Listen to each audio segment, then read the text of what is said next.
Otherwise Than Being, or Beyond Essence, by Emmanuel Levinas, quotes, Otherwise Than Being, or Beyond Essence, by Emmanuel Levinas, presents a profound exploration of ethics, language, and subjectivity, challenging traditional metaphysical concepts.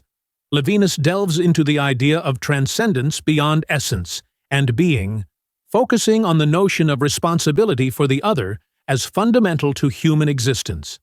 Through his concept of saying as a pre-original form of language that expresses ethical obligation, Levinas redefines the relationship between the self and the other, emphasizing substitution, vulnerability, and the irreducibility of the ethical subject. This work ultimately aims to show that true subjectivity is grounded in the ethical demand of being for the other, beyond any ontological framework. Quote 1. If transcendence has meaning, it can only signify the fact that the event of being, the esse, the essence, passes over to what is other than being. This quote introduces the concept of transcendence as something that moves beyond the traditional understanding of being. Transcendence is not about ceasing to exist, but about going beyond being itself to something entirely different. This suggests a realm or state beyond the binary of existence and non-existence, pushing the boundaries of philosophical inquiry into what lies outside of being. Quote 2. To be or not to be is not the question where transcendence is concerned. Here, Levinas challenges the famous existential question by stating that transcendence moves beyond the simplicity of being or non-being. The concern of transcendence is not life versus death, or existence versus non-existence, but rather a movement beyond these categories, indicating a deeper exploration of what lies outside traditional ontological frameworks. Quote 3. Essence is interest. This being interested does not appear only to the mind, surprised by the relativity of its negation. Levinas explores the concept that essence is driven by interest, suggesting that the fundamental nature of being is bound by self-interest and survival. The negation of being, or the contemplation of nothingness, doesn't diminish this persistence in essence, but rather reinforces its activity, showing how deeply essence is rooted in a constant striving and interaction with the world. Quote 4. War is the deed, or the drama, of the essence's interest. Levinas equates the concept of essence with conflict, suggesting that the essence of beings manifests through a struggle or war, each entity asserting itself against the others. This war is not just physical, but philosophical, reflecting the inherent struggle within existence and essence to persist, dominate, or define itself in relation to others. Quote 5. Being is play or détente without responsibility, where everything possible is permitted. This statement portrays being as a kind of carefree existence, where actions lack the weight of responsibility. Being, in this sense, allows for unlimited possibilities and interactions, but Levinas implies that this freedom comes at the cost of deeper ethical responsibilities, framing play as a space where moral accountability may be suspended. Quote 6. An ancillary or angelic variant, however sublime it be, the apophantic form of the saying is only mediating. Levinas refers to the linguistic and philosophical structures we use to describe being, stating that they are mediating forces, not the essence itself. These forms, while sometimes beautiful or profound, remain secondary to the reality they attempt to convey, illustrating the limitations of language in capturing the full depth of existence. Quote 7. But time is also a recuperation of all divergencies, through retention, memory, and history. This statement reflects Levinas' understanding of time as a process that gathers and preserves differences, holding on to them through memory and historical understanding. Time does not merely pass, it consolidates past events and differences into a coherent narrative, bridging gaps between what has occurred and what is understood. Quote 8. The responsibility for the other is the locus in which is situated the null site of subjectivity. Levinas suggests that the core of ethical responsibility for another person defines one's subjectivity. This responsibility transcends individual freedom and self-interest, placing the self in a non-place where it exists solely in relation to and for others, marking the ultimate ethical condition. Quote 9. The infinite who orders me is neither a cause acting straight on, nor a theme already dominated, if only retrospectively, by freedom. Levinas describes the infinite as something beyond a simple causal relationship, or a concept that can be comprehended within the realm of freedom. The infinite exerts its influence in a manner that is indirect and elusive, operating beyond the constraints of human understanding. This underscores the infinite's transcendence and the inability of human freedom to fully grasp or control it. Quote 10. The subject which is not an ego, but which I am, cannot be generalized, is not a subject in general. We have moved from the ego to me, who am me, and no one else. Levinas highlights the uniqueness of subjectivity, distinguishing between the general idea of a subject and the personal experience of being a unique individual. This distinction emphasizes that subjectivity cannot be reduced to abstract concepts or generalizations. The I is deeply personal and cannot be substituted or replicated, marking a departure from traditional philosophical approaches to selfhood. Quote 11. Responsibility for the other, in its antecedents to my freedom, its antecedents to the present and to representation, is a passivity more passive than all passivity. Levinas describes responsibility as something that precedes individual freedom, existing before any conscious decision or representation.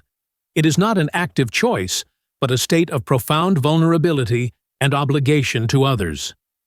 This responsibility is so deeply embedded that it transcends any notion of personal autonomy or active participation, reflecting the weight of ethical demands.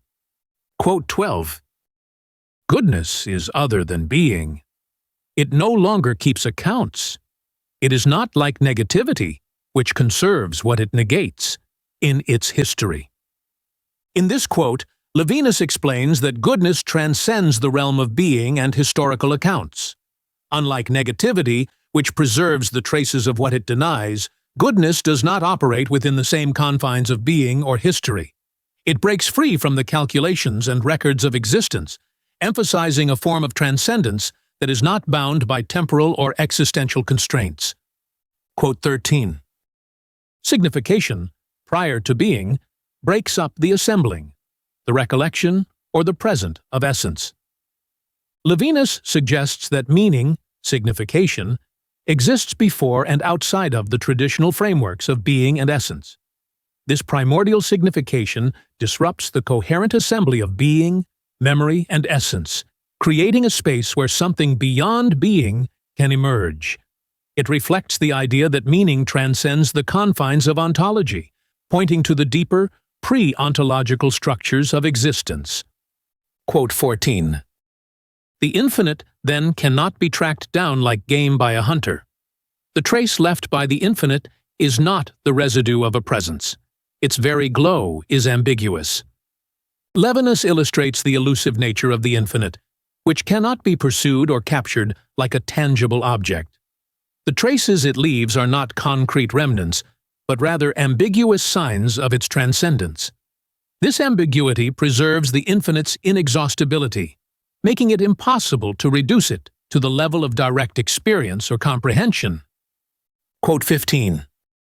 The way of thinking proposed here does not fail to recognize being or treat it, ridiculously and pretentiously, with disdain, as the fall from a higher order or disorder. Levinas clarifies that his philosophical approach does not dismiss or belittle the concept of being. Rather, his exploration of what lies beyond being seeks to place being in its proper context without diminishing its importance. This perspective acknowledges the limitations of ontology while recognizing its role within the broader philosophical inquiry. Quote 16. The other in the same determinative of subjectivity is the restlessness of the same disturbed by the other. Levinas describes how subjectivity is formed by the intrusion of the other within the same, which creates an inherent restlessness. This dynamic signifies that subjectivity is not simply a closed self-awareness, but is constantly affected and shaped by the other, disrupting any sense of stability or self-contained identity. Quote 17. Responsibility of the same for the other, as a response to his proximity, before any question. Levinas emphasizes that responsibility arises in the proximity of the other before any explicit interaction or questioning. It is an innate, pre-conscious obligation that the same feels toward the other, signifying a fundamental ethical structure in human relations that precedes intellectual or verbal inquiry. Quote 18. Being signifies on the basis of the one for the other, of substitution of the same for the other. Levinas asserts that being finds its meaning in the ethical structure of substitution, where one person, the same, takes on the responsibility or position of the other. This substitution is the basis of existence and meaning, as it reflects the core of human interrelations, where ethical obligation to others defines being. Quote 19. Time is reminiscence, and reminiscence is time, the unity of consciousness and essence. Levinas links time with memory and consciousness, suggesting that time is not just a neutral backdrop for events, but an active process of recalling and unifying experiences. Reminiscence, or the act of remembering, is central to how time operates within consciousness, creating a continuity between essence and existence. Quote 20. In Husserl, the time structure of sensibility is a time of what can be recuperated. Levinas explains Husserl's view of time as something that can always be retrieved or recaptured. Sensibility, which is rooted in time, allows for the re-experience of past moments, meaning that time, for Husserl, is not lost, but can be accessed through memory and reflection, maintaining a consistent structure within consciousness. Quote 21. Essence is the verbalness of a verb. Levinas draws attention to the active, dynamic nature of essence by comparing it to a verb rather than a static noun. This comparison highlights that essence, like a verb, is something in constant motion, not a fixed entity. Essence involves ongoing action and temporal flow, reinforcing the idea that being is a process rather than a state. Quote 22. The verb to be tells the flowing of time as though language were not unequivocally equivalent to denomination. Levinas suggests that language, particularly the verb to be, reflects the fluidity of time rather than simply naming or designating fixed entities. The verb embodies the movement and change inherent in being, showing that language itself is not static, but participates in the unfolding of time and existence. Quote 23. Language is thus not reducible to a system of signs doubling up beings and relations. That conception would be incumbent on us if words were nouns. Language seems rather to be an excrescence of the verb. Levinas presents the idea that language, instead of being a simple system for designating beings and their relationships, derives its depth from verbs rather than nouns. This highlights the dynamic nature of language, rooted in action and temporal flow. The emphasis on verbs indicates that language is intertwined with the essence of being and time, moving beyond static representation to embody the very activity of existence. Quote 24. Identification is understood on the basis of a mysterious schematism, of the already said, an antecedent doxa, which every relationship between the universal and the individual presupposes. Levinas suggests that identification, the process by which we recognize and name things, relies on a pre-existing understanding or already said knowledge.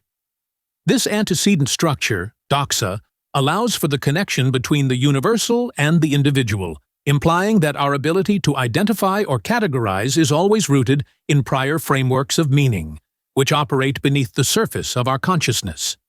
Quote 25. It is only in the said, in the epos of saying, that the diachrony of time is synchronized into a time that is recallable and becomes a theme. Levinas explains that time, in its disjointed and unfolding nature, diachrony, is brought into coherence only through language. It is through the act of saying that time is unified and made intelligible, transforming into something that can be remembered, narrated, and understood as a theme. Language, therefore, plays a crucial role in organizing the chaotic flow of time into a structured, understandable narrative. Quote 26. For the lapse of time is also something irrecuperable, refractory to the simultaneity of the present, something unrepresentable, immemorial, prehistorical. Levinas underscores the idea that time is not entirely recoverable or representable. There is an aspect of time that eludes synchronization and remains beyond the present, unrecallable, and beyond memory or history.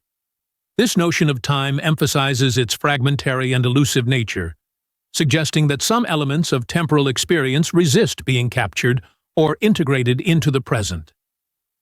Quote 27. Essence is not only conveyed, it is temporalized in a predicative statement. Levinas explains that essence, the very nature of being, is not merely expressed or described in language. It unfolds and takes shape through predicative statements, which are fundamental linguistic structures. In this way, language not only reflects essence, but actively participates in its temporal development, suggesting that essence and time are deeply connected through linguistic expression. Quote 28. The surprising saying which is a responsibility for another is against the winds and tides of being is an interruption of essence, a disinterestedness imposed with a good violence.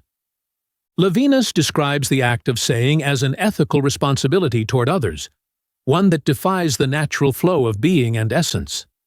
This ethical action interrupts the self-centered nature of being, representing a disinterestedness that is forcefully imposed. This good violence suggests a radical break from the usual order of existence, where ethical responsibility overrides mere being. Quote 29. To expose an otherwise than being will still give an ontological sed, in the measure that all monstration exposes an essence. Levinas notes that even when trying to describe something that lies beyond being, the act of expression inevitably brings it back into the realm of ontology. Any attempt to articulate what transcends being will still involve the exposure of essence through language, as all forms of communication are bound to reveal aspects of being. Quote 30. Saying is communication, to be sure, but as a condition for all communication, as exposure. Levinas explains that saying is not just the act of sharing information, but the foundational exposure of the self to the other. This exposure goes beyond the mere transfer of messages, representing a deeper vulnerability and openness. Saying, in its essence, is an ethical act of revealing oneself, laying bare the individual in the presence of another, forming the basis of all genuine communication. Quote 31. The subject in saying approaches a neighbor in expressing itself, in being expelled, in the literal sense of the term, out of any locus, no longer dwelling, not stomping any ground. This quote reveals how, through the act of saying, the subject is pushed out of its comfort and stability, engaging with the other in a manner that displaces it from any fixed position. The subject, in communicating, loses its grounding, stepping into a realm of openness and exposure where it is vulnerable, without the safety of its own self-contained identity. Quote 32. Saying is a denuding of the unqualifiable one, the pure someone, unique and chosen. That is, it is an exposedness to the other, where no slipping away is possible.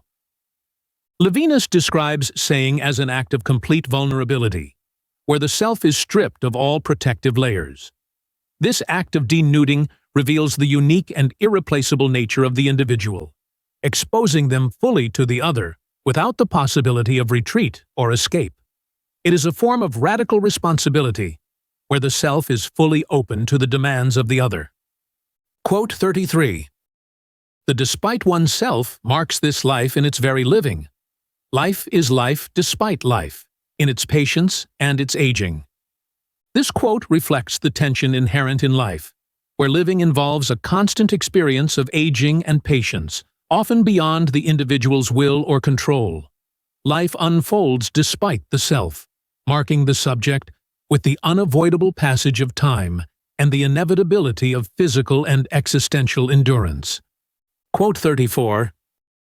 The temporalization of time, the lapse irrecuperable and outside of all will, is quite the contrary of intentionality. Levinas contrasts the nature of time with intentionality, emphasizing that time's passage is something beyond the control or direction of the will. The lapse of time is not something one can consciously intend or recover.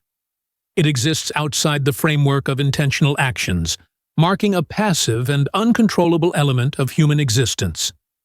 Quote 35. The passivity of the subject in saying is not the passivity of a language that speaks, without a subject. It is an offering oneself which is not even assumed by its own generosity.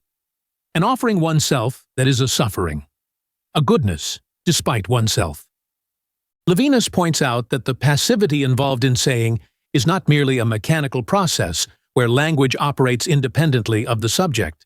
Instead, it is a profound act of self-offering, where the subject gives itself to the other in a way that is painful, a goodness that arises involuntarily, without being claimed as a conscious act of generosity.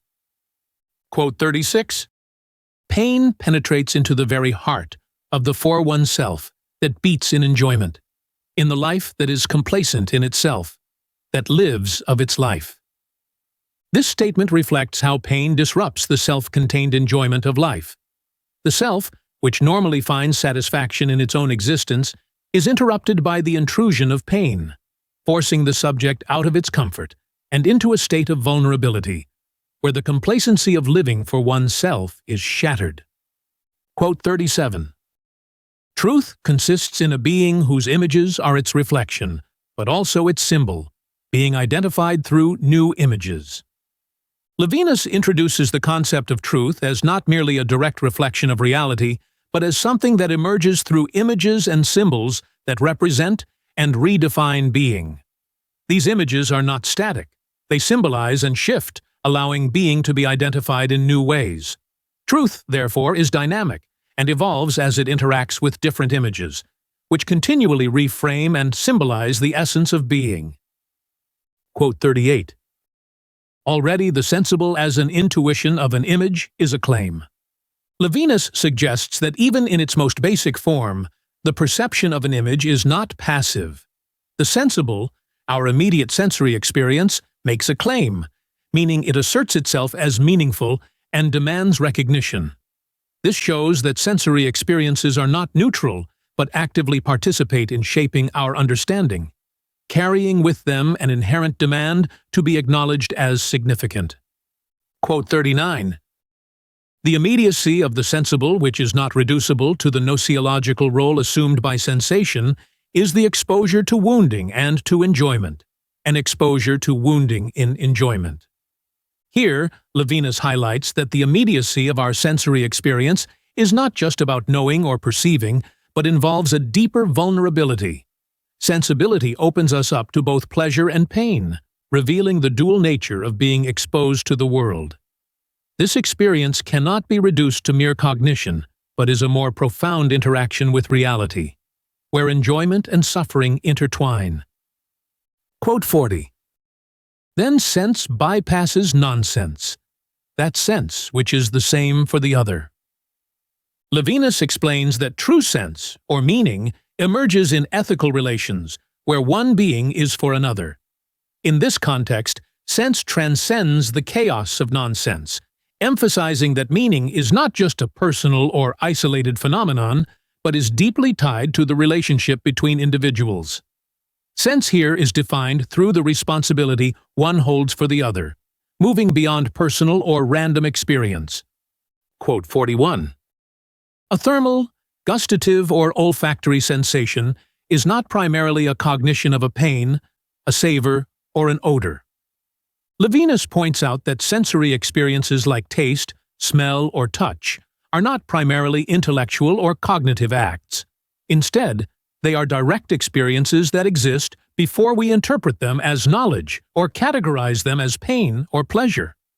These sensations carry a more immediate, raw significance that is closer to the body's direct interaction with the world than to abstract thought.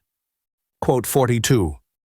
The psyche is the form of a peculiar defacing, a loosening up or unclamping of identity, the same prevented from coinciding with itself, at odds, torn up from its rest. Levinas describes the psyche as a state of disruption, where the self is unable to rest in a stable identity. This defacing indicates a constant state of tension or conflict within the self, as it is perpetually in a state of not fully coinciding with itself. This restlessness is fundamental to the nature of subjectivity, as it involves being open to the influence and responsibility of the other. Quote 43. Enjoyment is an ineluctable moment of sensibility. Levinas asserts that enjoyment is a necessary and unavoidable part of sensory experience. Sensibility, or our ability to feel and perceive, always includes moments of pleasure, which are integral to how we relate to the world. Enjoyment is not separate from other sensory experiences, but is intertwined with them, providing a foundational aspect of how we experience life. Quote 44. Sensibility can be a vulnerability, an exposedness to the other, or a saying only because it is an enjoyment. Levinas explains that sensibility, our capacity to be affected by others, is deeply tied to enjoyment. It is precisely because we can enjoy life and take pleasure in existence that we become vulnerable. This vulnerability, or exposedness, is essential for the ethical relation to the other, and it is through the disruption of enjoyment, by giving up what we enjoy for the sake of another, that sensibility becomes meaningful and signifies responsibility. Quote 45. Maternity, which is bearing par excellence, bears even responsibility for the persecuting by the persecutor. Levinas uses the metaphor of maternity to describe an extreme form of responsibility. In this case, the mother, or the subject, not only bears the burden of caring for another, but also takes on the responsibility for the harm caused by the other. This highlights the depth of ethical responsibility as a willingness to endure suffering for the sake of the other, even to the point of taking responsibility for the persecutor's actions. Quote 46. Signification is witness or martyrdom. It is intelligibility before the light, before the present of the initiative with which the signification of logos, in its present, in its synchrony, signifies being. Levinas explains that true signification, meaning or purpose, comes through a form of witnessing or martyrdom. It is an act of exposing oneself before the other, prior to any rational or intellectual understanding. This form of witness goes beyond mere knowledge or reason. It is a profound ethical action that reveals meaning through sacrifice and responsibility for the other. Quote 47. Proximity is not a state, a repose, but a restlessness, null sight, outside of the place of rest. Levinas describes proximity to the other not as a peaceful or restful state, but as one of constant restlessness. It is a state of being ethically bound to another, which creates an ongoing tension or unease. This proximity is not about physical closeness, but about ethical responsibility, which keeps the subject in a state of vigilance and concern for the other. Quote 48. Obsession, in which difference shudders as non-indifference, does not simply figure as a relation among all the reciprocal, or at least reversible relations, that form the system of the intelligibility of being.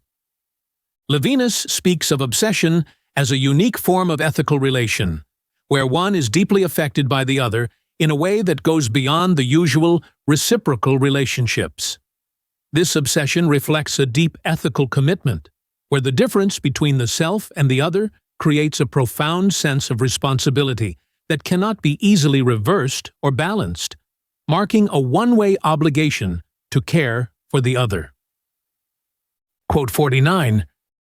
Sensibility is exposedness to the other, not the passivity of inertia, a persistence in a state of rest or of movement, the capacity to undergo the cause that would bring it out of that state. Levinas describes sensibility as a deeper form of vulnerability, more profound than simple passivity. It goes beyond remaining in a state of rest or motion and being affected by external causes. Sensibility is an exposure, a readiness to be affected by the other, where the self is opened up in a way that goes beyond the physical or mechanical. Quote 50. The neighbor concerns me before all assumption, all commitment consented to or refused. Levinas emphasizes that the responsibility toward the other arises before any conscious decision or voluntary commitment.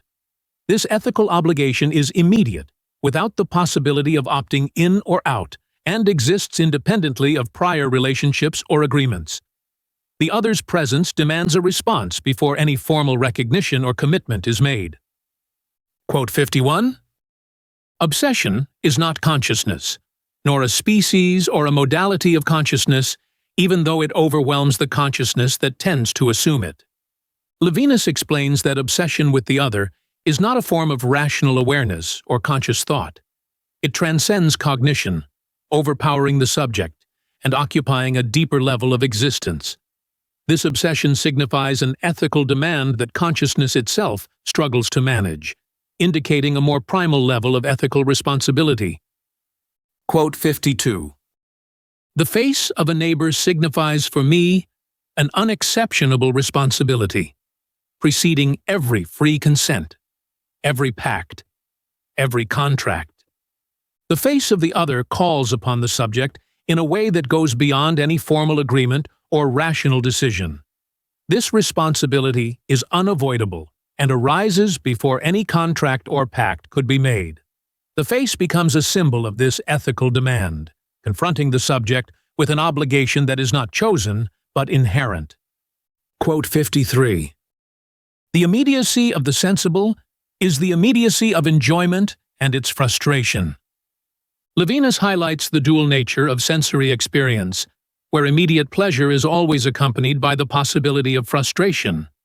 Sensibility is not only about enjoying life, but also involves the pain of sacrificing that enjoyment for others, making it both fulfilling and ethically challenging.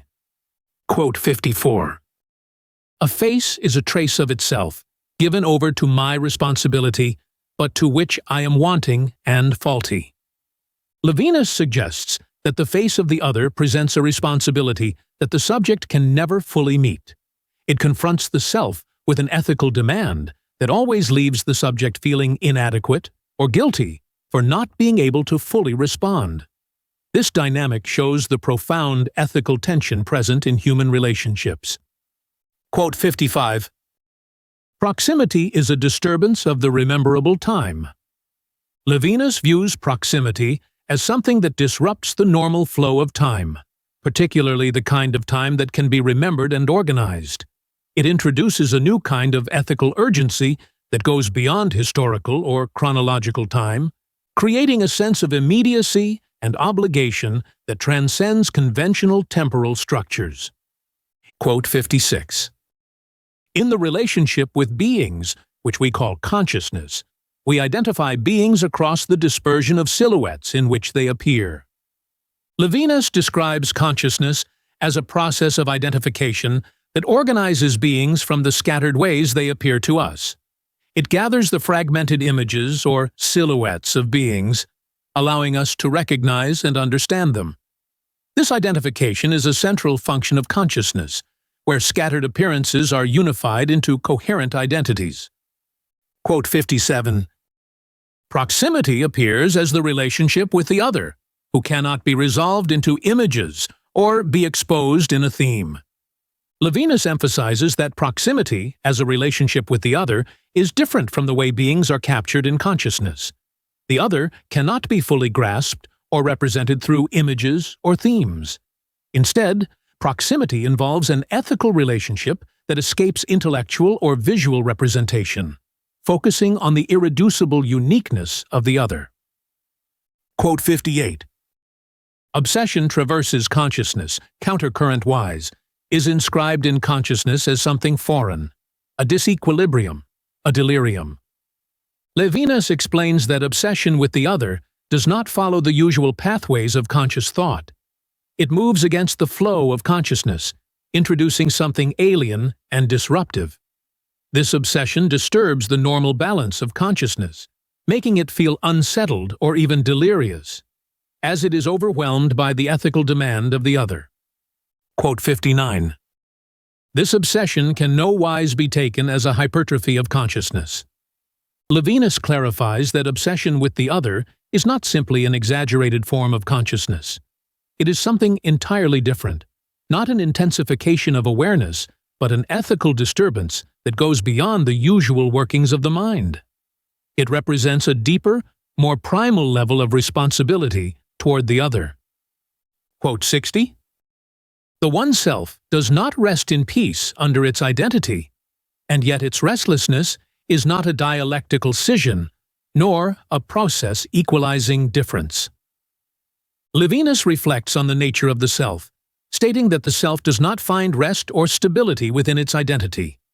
This restlessness, however, is not a simple division or dialectical process where differences are reconciled. Instead, it is a deeper kind of tension, one that does not resolve into a neat synthesis, but remains a fundamental unease within the self. Quote 61. The one-self is not made for the present.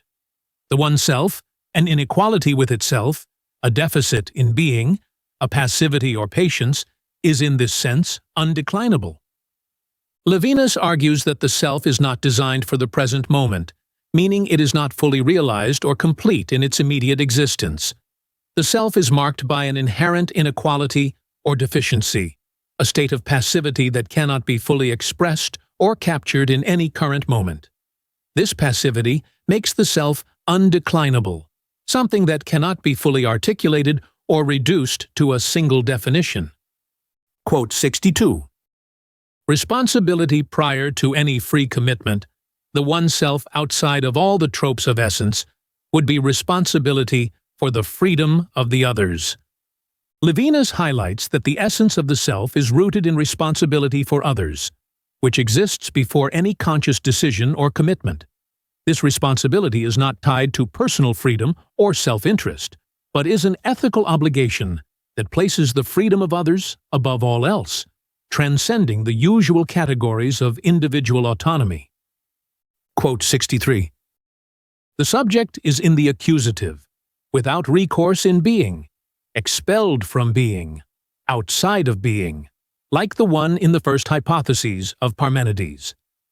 Levinas explains that the self, in its encounter with ethical responsibility, finds itself in a state of accusation or demand that removes it from the usual realm of being.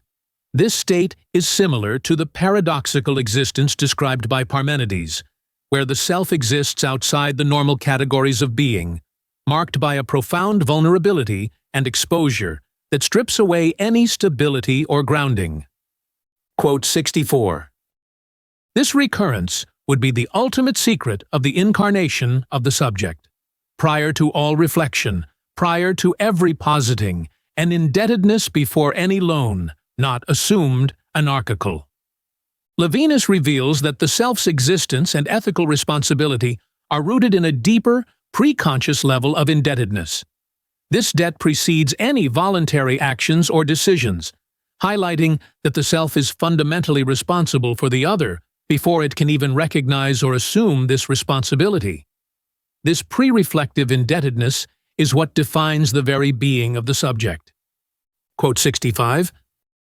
To undergo from the other is an absolute patience, only if, by this, from the other, is already for the other. Levinas explains that true ethical responsibility occurs when the suffering or persecution experienced by the self is transformed into responsibility for the other. This shift, where from the other becomes for the other, reflects the depth of ethical subjectivity, where the self endures suffering not only passively, but as a form of active responsibility for the other's well-being. Quote 66. Obsession is anarchical, It accuses me beneath the level of prime matter. Levinas suggests that obsession operates outside the usual structures of being and logic, working on a deeper, more primal level.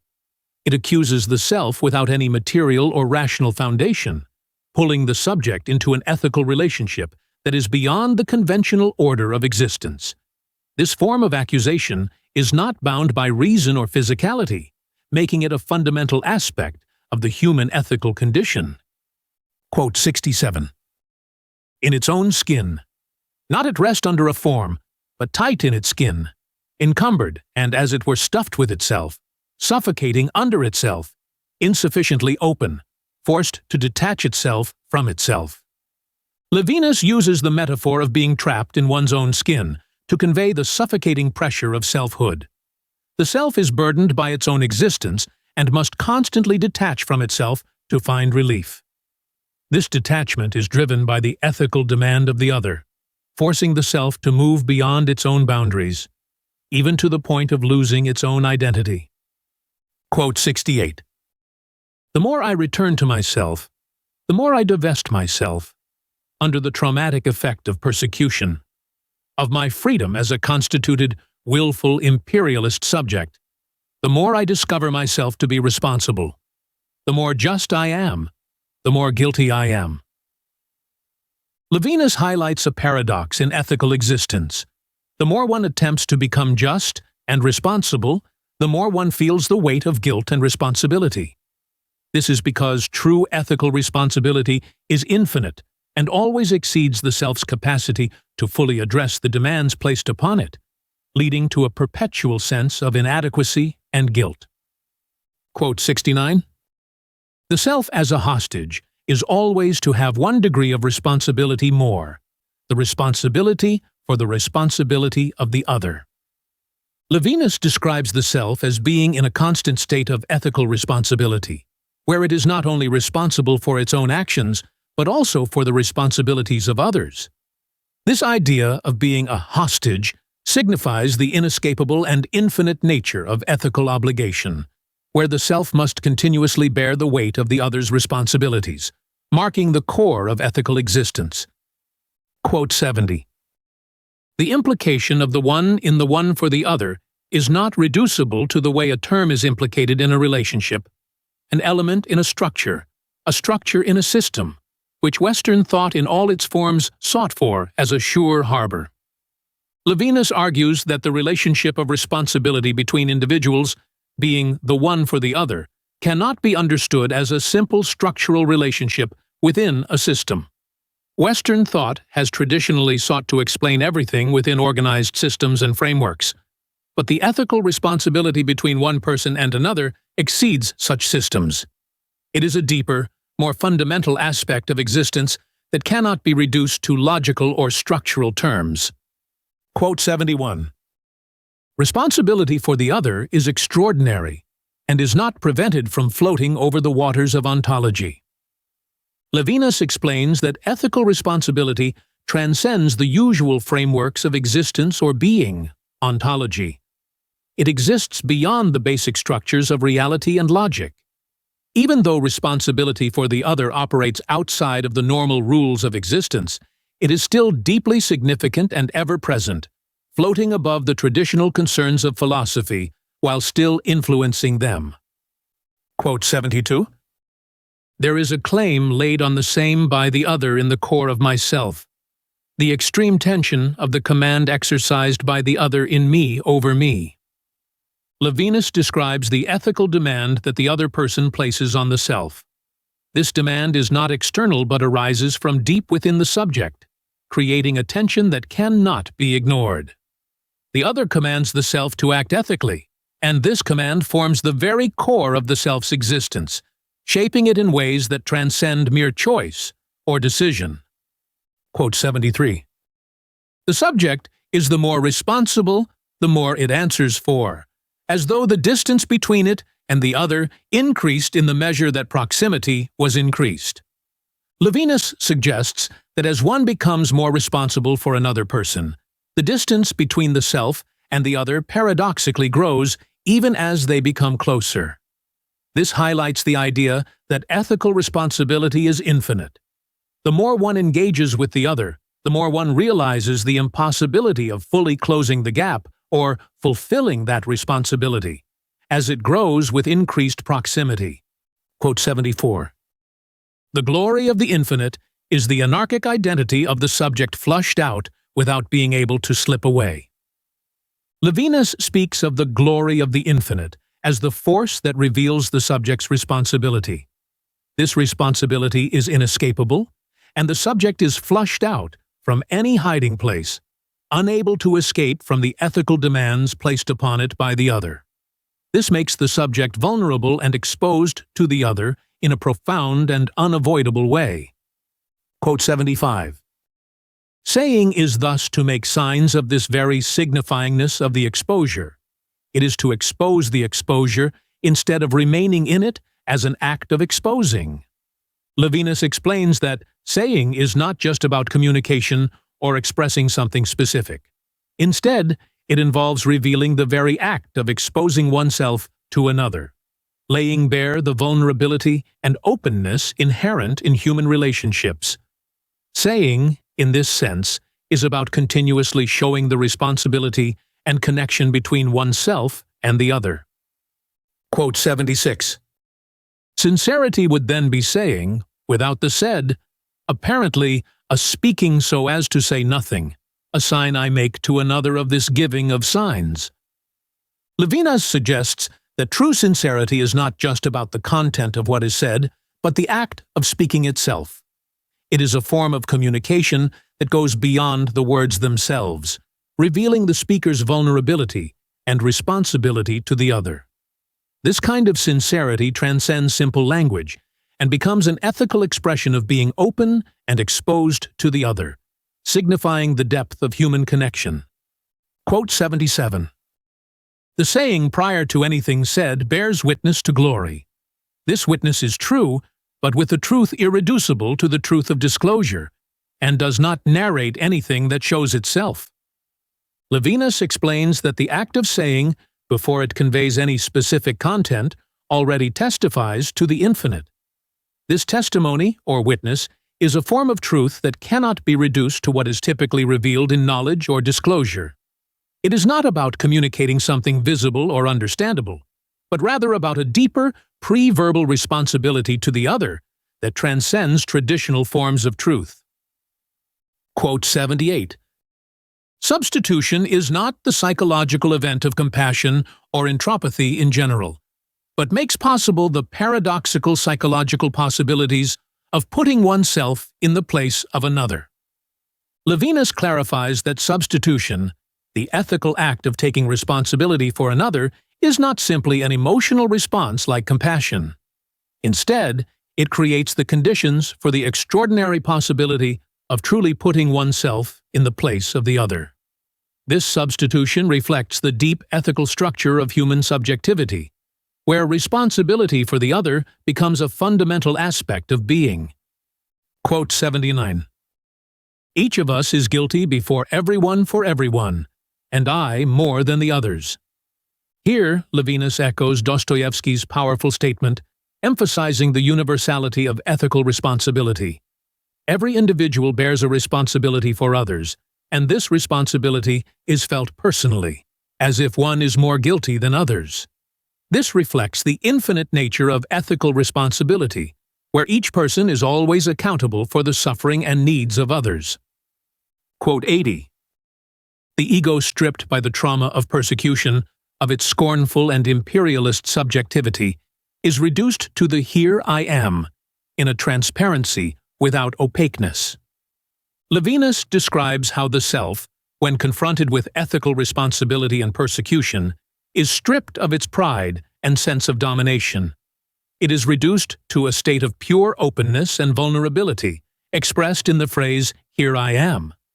This transparency signifies the self's readiness to respond to the other, without any defenses or hidden motives. Quote 81. The infinite passes in saying. This is what could be understood when we see that saying is irreducible to an act, a psychological attitude, a state of soul, a thought, among others. Levinas explains that the infinite is communicated through the act of saying, which cannot be reduced to a simple psychological action or a state of mind.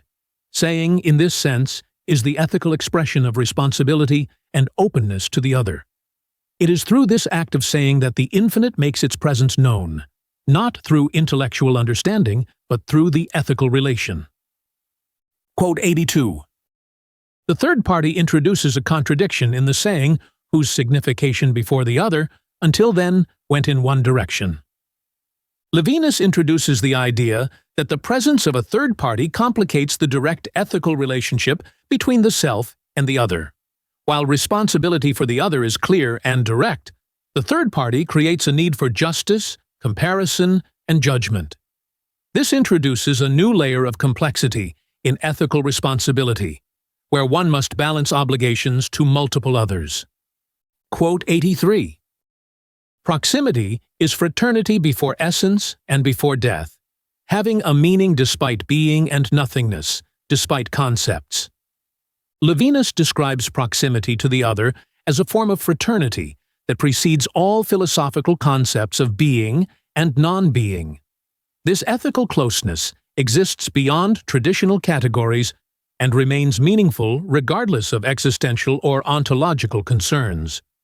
Proximity, or ethical responsibility, transcends these abstract concepts, pointing to a more fundamental human connection. Quote 84. The equality of all is borne by my inequality, the surplus of my duties over my rights. The forgetting of self moves justice. Levinas explains that true justice is rooted in an imbalance, where one's obligations to others outweigh their own rights. This creates an ethical dynamic in which justice is motivated by selflessness, with the individual forgetting their own needs in favor of serving the needs of others. This imbalance underlines the ethical foundation of justice, where responsibility and duty extend beyond mere fairness to encompass a profound commitment to the other. Quote 85. Justice remains justice only in a society where there is no distinction between those close and those far off, but in which there also remains the impossibility of passing by the closest. Levinas emphasizes that justice must be universal, applying equally to all, regardless of proximity. However, it also demands that we cannot ignore those who are closest to us. This creates a tension where justice must balance between the abstract fairness for all and the immediate ethical obligation toward those who are near. Justice is maintained by holding both principles in tension, universal equality and personal responsibility. Quote 86. Responsibility for the others, or communication, is the adventure that bears all the discourse of science and philosophy. Levinas argues that responsibility for others forms the foundation of all human discourse, including science and philosophy. This responsibility is not just a moral principle, but a guiding force that shapes the way we think, communicate, and engage with the world. Ethical responsibility precedes and sustains the very possibility of rational discourse and knowledge, serving as the bedrock for all intellectual pursuits. Quote 87. The pre-original, anarchic saying is proximity, contact, duty without end, a saying still indifferent to the said, and saying itself without giving the said. Levinas describes saying as a form of ethical responsibility that exists before any specific content is communicated. This pre-original saying is a constant duty, an ethical proximity to others that transcends what is explicitly said. It reflects an infinite responsibility that exists beyond the words or content of communication, highlighting the depth of ethical obligation that precedes any formal expression or concept. Quote 88. The subject in responsibility is the infinite host for the other, supporting the other beyond any contract or agreement. Levinas explains that in ethical responsibility, the subject becomes an infinite host for the other, bearing their needs without expectation of reciprocity or formal agreement. This responsibility extends beyond any contract or mutual understanding, signifying a deep, unconditional commitment to the well-being of others. The subject's role is to support the other without limit, reflecting the boundless nature of ethical obligation. Quote 89. The trace of infinity, effacing itself and reappearing, is like a question mark put before the scintillation of the ambiguity. Levinas uses the image of a trace of infinity that disappears and reappears, symbolizing the elusive nature of ethical responsibility. This trace creates a kind of ambiguity, as the infinite demands placed on the self are never fully comprehensible or resolvable. It suggests that the ethical obligation toward the other is a mystery that continually confronts the self, challenging it without ever offering complete clarity or resolution. Quote 90. Philosophy serves justice by thematizing the difference and reducing the thematized to difference. Levinas sees philosophy as a servant of justice, tasked with exploring and understanding the differences between individuals and reducing these differences to their core ethical implications. Philosophy, in its pursuit of justice, must engage with the complexities of human relationships, highlighting the importance of respecting and responding to the ethical demands that arise from the differences between people. Quote 91.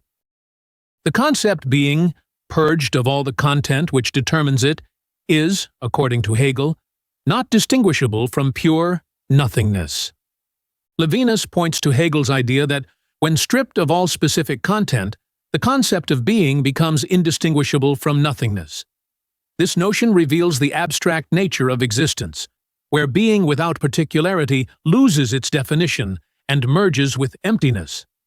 Levinas uses this as a starting point to question whether essence is the only source of meaning, challenging the limitations of traditional metaphysical thinking. Quote 92. One has to reconsider the meaning of a certain human weakness, and no longer see in patience only the reverse side of the ontological finitude of the human. Levinas suggests that human weakness, particularly the capacity for patience, should not simply be viewed as a limitation of existence. Instead, this weakness might hold deeper ethical significance, requiring a reevaluation of human vulnerability as a source of strength.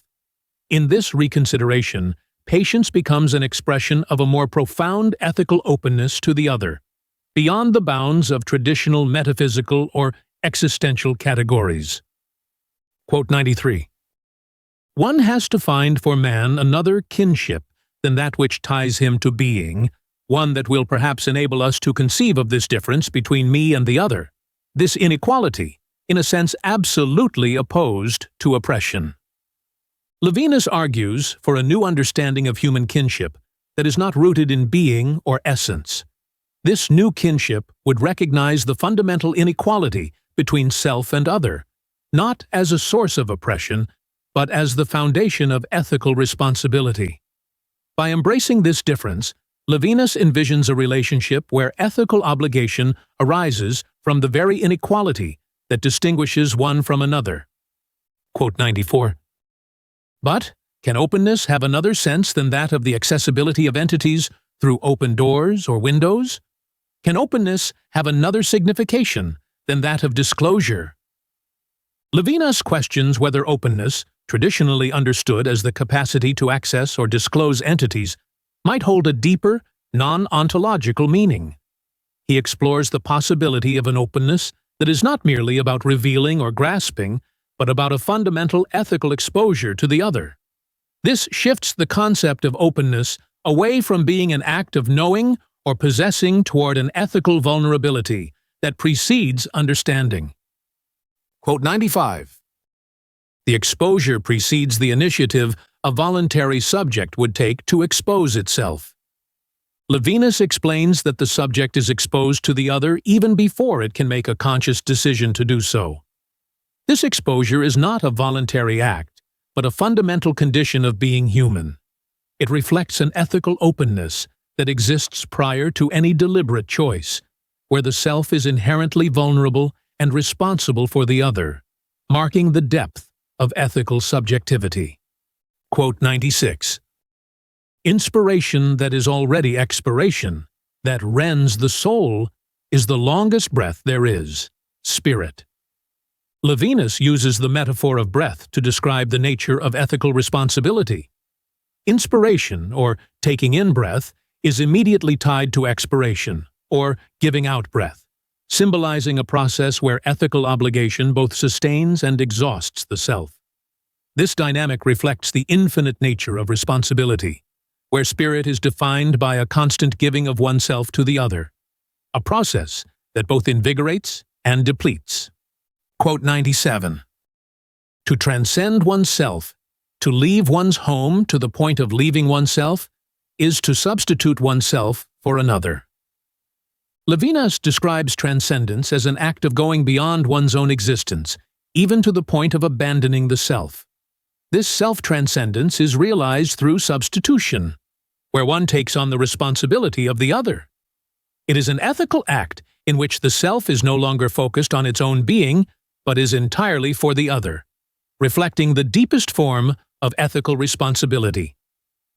Otherwise than being, or beyond essence, by Emmanuel Levinas concludes by emphasizing the ethical imperative inherent in human relationships, where responsibility for the other transcends the categories of being and knowledge. Levinas underscores that subjectivity is defined by its susceptibility to the other, and true transcendence comes through substitution and ethical obligation.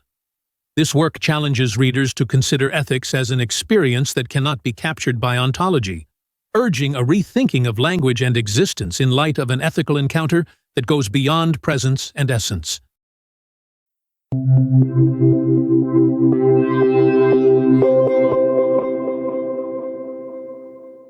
Curious to dive into the mind of Emmanuel Levinas? With StudyLab Pro's Book GPT, it's possible. Ask questions, explore themes, and discover the depths of otherwise than being or beyond essence in an entirely new way. Start your conversation now by clicking on our logo. And if you're hungry for more educational content, subscribe to our channel to keep discovering, learning, and growing. Want more than just videos? Click on our logo now to join us on our platform for multiple choice tests, in-depth content, and tools to help you ace your studies. Get started now.